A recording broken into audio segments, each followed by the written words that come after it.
కుటుంబం నాశనమైంది.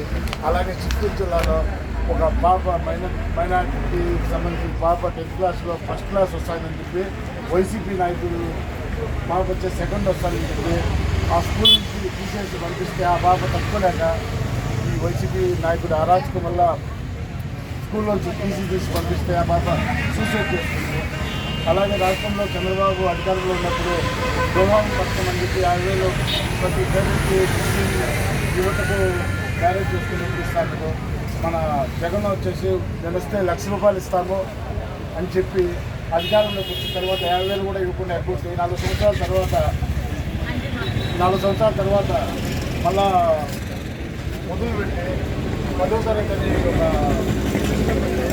నిజంగా పేదోళ్ళు క్లాస్ కూడా చదివించుకోవడంలో నిజమైన పేదోళ్ళు అలాంటి పేదోళ్ళకి ఇవ్వకుండా ఎగ్గొట్టే దానికోసం ఒక 10th క్లాస్ చదివి ఉండాలని. ఎందుకంటే ముస్లిం కుటుంబాల్లో చాలామంది ఆడపిల్లలు చదువు తక్కువ ఉంటుంది, పేదోళ్ళు ఎక్కువ ఉంటారు. అందువల్ల వాళ్ళు 10th కూడా చదివించుకోలేకపోతే ఇప్పుడు అలాంటి వాళ్ళు కూడా పథకం రాకుండా ఊరక పెట్టాము ఏదో పథకం అని చెప్పే దానికోసం డబ్బు ఇచ్చి ముస్లింలు ఆపుకోవాలనే లేకుండా చేసిండు. అలాగే అప్పుడు రంజాన్ వస్తే రంజాన్ తోఫా ఇస్తాను. ఇలాంటి అరాచకాలు ఏం లేవు. చంద్రబాబు బీజేపీతో పొత్తు పెట్టుకున్నా కానీ ఎలాంటి ఇబ్బంది ఉండదు.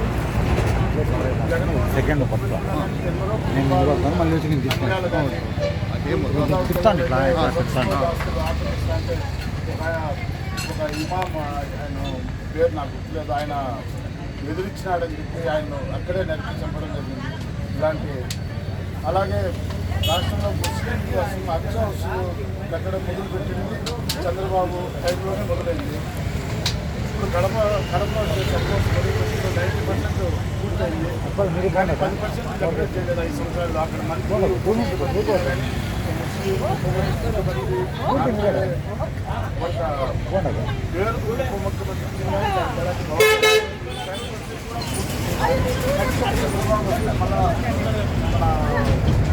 ముస్లింలందరికీ న్యాయం చేస్తాడు.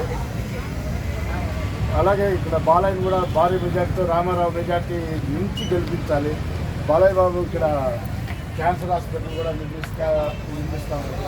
అలాగే ఇక్కడ ఎన్నో అభివృద్ధి కార్యక్రమాలు అన్నీ చేసి మీకు అందరూ తెలుసు.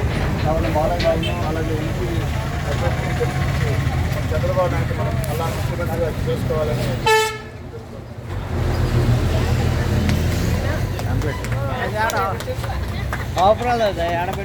ఇదేనా క్లోజ్ క్లోజ్ ఇదేనా క్లోజ్ చేసి